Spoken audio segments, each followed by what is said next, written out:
Hi all, and welcome to our walkthrough of the Cyclopean Halls dungeon that's part of the new Giant King storyline in Conan Exiles Enhanced. This new dungeon is a permanent addition to the game, and you can find its entrance just behind the northwest border of the unnamed city. If you're new to Conan Exiles, then you'll probably want to level and do some of the other dungeons first before you brave the Cyclopean Halls, as this dungeon is geared towards the endgame. We found the last boss particularly tough, so make sure to bring your A-game, good gear, consumables, and as suggested by the developers, a follower for extra support, especially if you play solo. In addition to getting some unique loot drops, one big draw for visiting this dungeon is that it's also the place where you can repair your legendary gear, something which is otherwise not possible in-game. And related to the repair is a unique new resource called Legendary Fragments, which only drops within the Cyclopean Halls. If you want to learn how exactly this process works, then check out our dedicated guide about legendary repair. Now, it can take quite a bit of time to get through this dungeon, and the layout can be confusing, especially due to its verticality, at least until you know the place better. So for that reason, this walkthrough focuses primarily on how to navigate the dungeon and where you can find the various chests and enemies that have a chance to drop legendary fragments. To make it easier to follow and to avoid too many interruptions, we'll show you most of the dungeon in God mode. By the way, before heading into the dungeon, you should make sure to have a few things with you. For one, a bow and arrows. You will need these to solve some puzzles within the dungeon. Optional but recommended, a torch or two, as it can be really dark in some areas. Alternatively, if you have invested time in learning sorcery, you can also cast a wisp to provide some light. Then you need at least one, or depending on which path you take, 2 skeleton keys. Also needed at least 1 or more fragments of power, depending on how many legendary items you want to repair. And lastly, also optional but good as a backup, a gravedigger. We'll show you why throughout the walkthrough. Okay, now that we have the basics and preparation out of the way, let's go! If it's your first time here, talk to Akamet for the one-off story experience, then head on in. We'll skip locations without important loot, which is why we're not checking the nuke on the right side here. Just a bit further in, the narrow passage opens up into a rather large cave, with a waterfall and pool of water far below. There's a crisscross of bridges here, so this room may feel rather confusing. The exit is straight across, where you can see 2 blue braziers partly behind the water. Before we move on, let's reposition slightly to show you all key areas in one view. So, our first destination will be to the top right on a ledge. The one with a blue brazier, as there's a chest there for us. We'll then move all the way down to the water level, to a small cave entrance and another chest to loot. It is then time for the left side. We'll come across the bridge here, then move towards the marked area. We'll head into the cave behind the rocks here for a chest, and we'll arrive back out at the area above. Finally, we'll head towards the exit in the far back. With these 4 locations in mind, let's walk through them in the order explained. So, as you come out into this cave, you'll head to the right. Then keep left until you arrive at the blue brazier. Head down on the other side and you'll see the ledge with another blue brazier and a chest. You can fairly easily and safely walk across. And a reminder, most chests only have a chance for a legendary fragment, as well as a small chance to contain one of the legendary items linked to this dungeon. Our next step is on the water level far below. While we could walk down, the quick option is to dive from the ledge behind the brazier. Just make sure it's a sprint jump for your own safety. Once down, you'll spot a slightly foggy entrance, and inside you'll find a second chest with a chance for a legendary fragment and item. Now run back out, head left and take the stairs up, keeping left.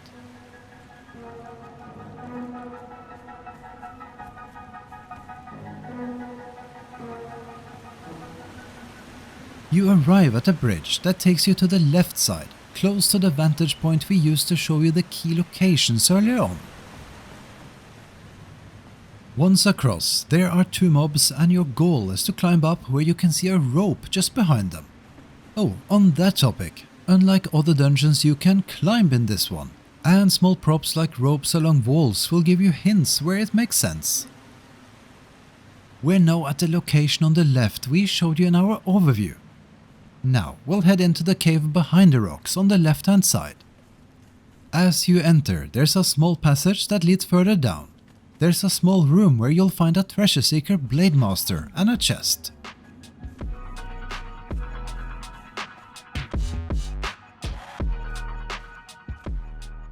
Once done here, turn around and take the left path, as this will lead us up to the area one step above where you'll find a bridge leading to the exit of this large cave.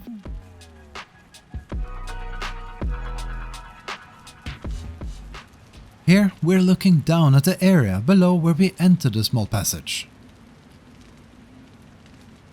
Next, head over the bridge to the 2 blue braziers.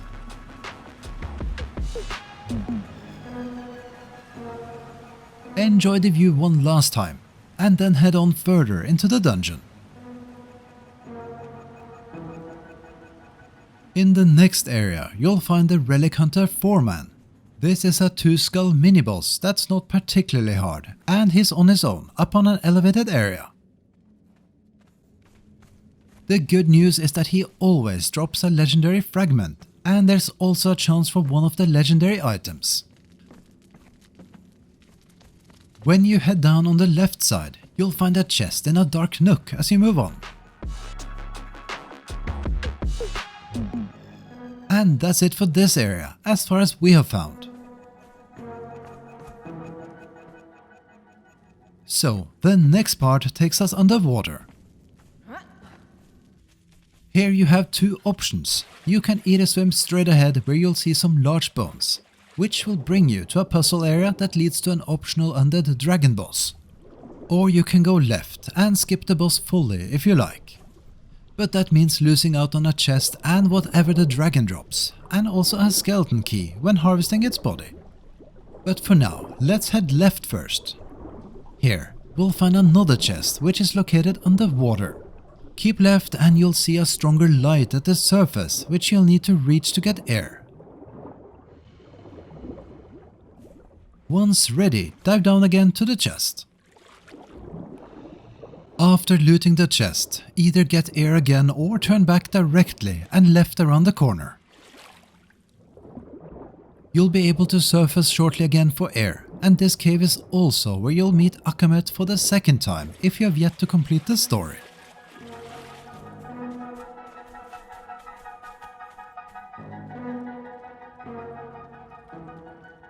What's worth noting and checking here is a ledge just above the water area where we entered this new cave. This spot just here has a chance to spawn a grave that requires a gravedigger to open. If you brought one and the grave is here, you will get a fragment of power. The grave can spawn in at least 2 places in the dungeon. We'll cover the second location when we get there later on. Now we'll swim back and take the alternative path to the dragon.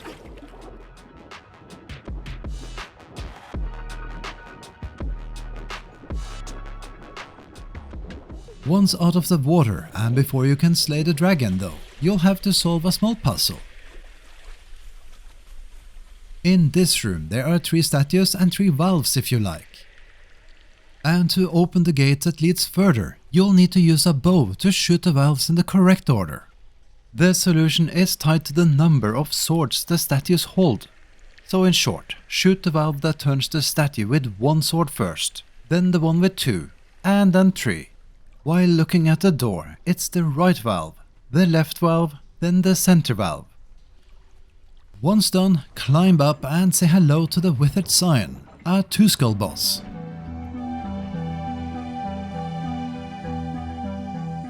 The most notable part of the dragon fight will be when the dragon sets the ground on fire. And on that topic, that is why you'll occasionally find water orbs, like in these 2 wooden chests where you climb up. You can throw them to douse those flames when needed. The dragon typically drops a legendary fragment and sometimes a legendary item, And of course you can harvest it for a skeleton key. Behind the dragon in a corner, you can also find the for now 6th chest. If you do take this path and kill the dragon, the gate that opens up leads you straight into the room where you'll meet Akamet for the 2nd time, and where we went earlier after taking the left path in the water.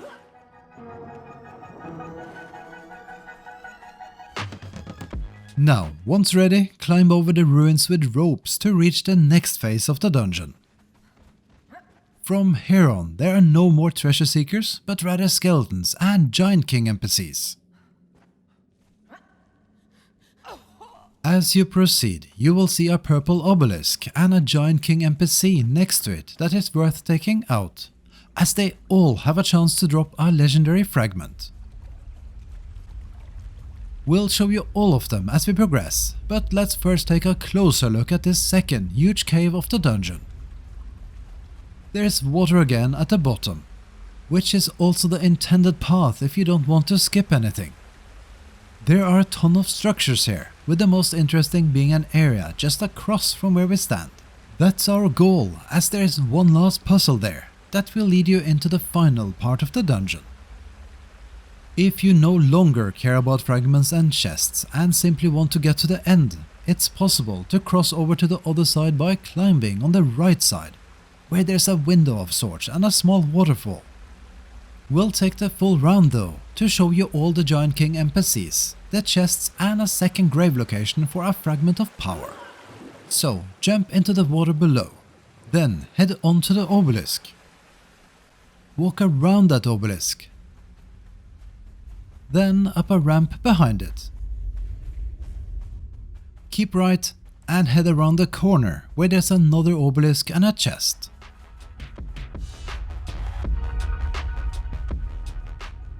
Turn around and head back again.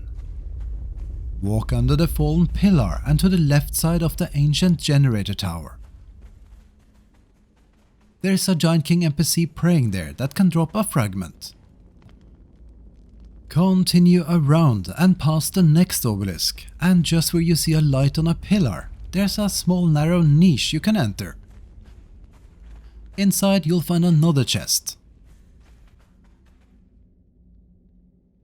Then as you walk out again, our so far 9th chest is straight ahead.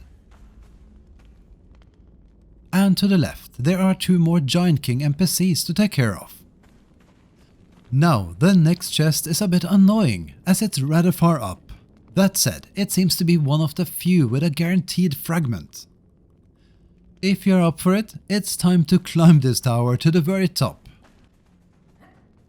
There are several spots where you can recover stamina, so it shouldn't be too difficult.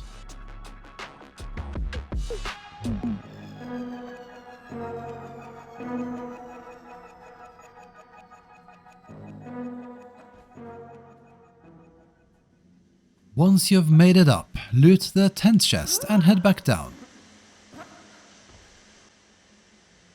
And do that more safely than us though, seeing we are in God mode. To reach the next chest, head up the nearby stairs. Then take a left around the corner where you'll see another obelisk. The 11th chest is just in front of it. As you walk back from that corner, continue up the stairs to the left. There's another Giant King atop the steps, but before you take care of him, or after, note that there are another 2 chests high up, and this is a good place to climb up. This tower is a bit clunky to climb, as you will see. That said, once up, loot the 2 chests, then find a safe path down again to the stairs below.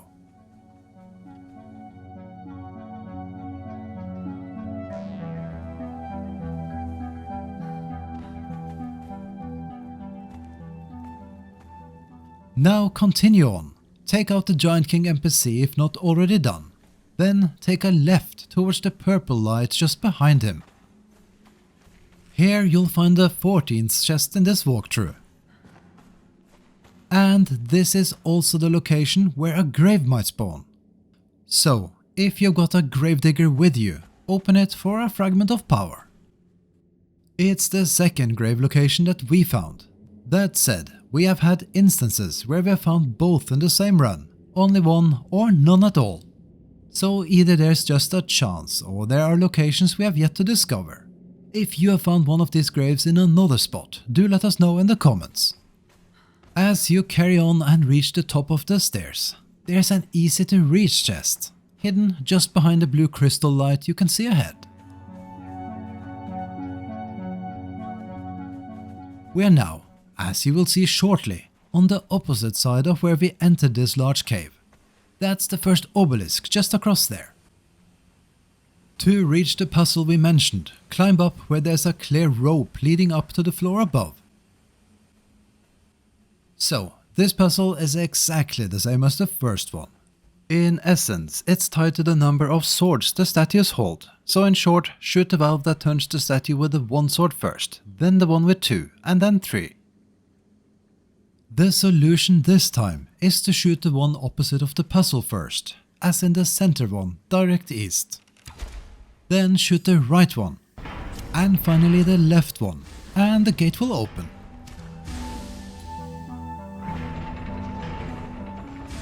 Inside the next room, the so far 16th chest can be located on the left hand side of the center blue brazier. By the way, once past the second puzzle and the brazier, you will respawn here should you die further inside the dungeon. Now head into the next room, where there's nothing to loot, but if you look up on the right side, you will spot an entrance to a passage of sorts, very high up. You can climb up directly here, but to show you an alternative, we'll climb up through the exit instead, a little bit further in.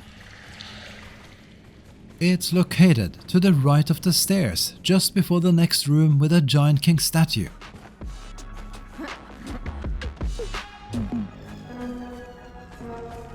Climb up and enter the passage we just described.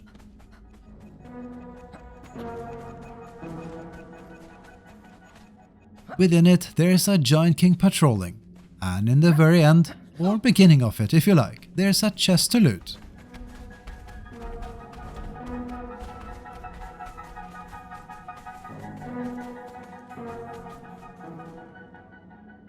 Let's briefly look down at the first room, where you could just as well climb up.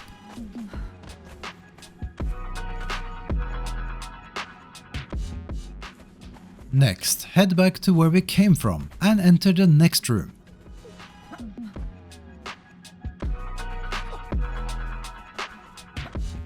Here you'll find not one, not two, but 3 Giant King NPCs.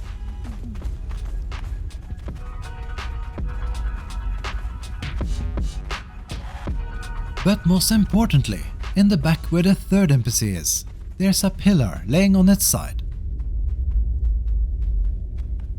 You can climb onto that or around on either side to find a small room with 2 more chests.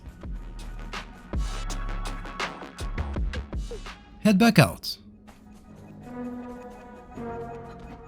Then carry on further, through a large door leading into a room with many smaller crystals. They hint at a path leading up to another level, so climb up. As you reach the top and go further up, you are now in the last room before the final boss encounter. There's actually not much to do here, but there's one last regular loot chest, the 20th in our guide, just when you enter on the left side. Once looted, there are 2 more Giant King NPCs to take care of, and they are located just in front of the gate leading into the final boss room. Well, one is on the right of it, and one is on the left. Now you will face the Anvil Keeper, a 3-skull boss that presents you with a cool but pretty tough fight that has different phases, as the boss changes weapons several times. When he uses a spear, he has a special attack where he teleports the tip of the spear at you, your follower and anyone in your party. If you know what to look for, you can dodge out of it with good timing. There are small phases where the boss heals, which we believe are linked to switching weapons. He also uses a greatsword and axes, and a type of ground slam and shockwave explosion that hits across the whole platform. While you can leave the platform during the fight, there is noxious gas and corruption around the area, so be careful. All in all, since we aren't the most seasoned fighters, we found this battle rather challenging. But we guess the experience will vary, depending on your setup, thralls and whether you play solo or co-op. The boss has a chance to drop a legendary fragment, pieces from the new armor set, weapons or warpaint. As far as we know, there's nothing unique just for this boss. Once you've defeated the boss, head up towards the Anvil of the Giant Kings. There are 2 more chests and you can't really miss them. However, each one needs a skeleton key to open, as they are legendary chests. Killing the earlier dragon only gets you 1 key, enough for one of the chests. So if you want to open both, make sure to bring an extra key with you. As with the boss, the loot varies, but usually you should get a legendary fragment or some of the new dungeon items. Now, when you head towards the Anvil, you will meet Akamet for the 3rd and last time. Talk to him to conclude the story, at least as far as the dungeon goes. If you want to learn more about the legendary repair and how the Anvil works, check out our dedicated guide. Once you're done here, head towards the room between the 2 legendary chests and jump into the opening. This will bring you back to the dungeon's first large cave. From here you can make your way to the exit. Just be careful with the potential respawns. And that's it for this guide. If you found it useful, please don't forget to leave a comment, give us a thumbs up or support us by becoming a member of our channel.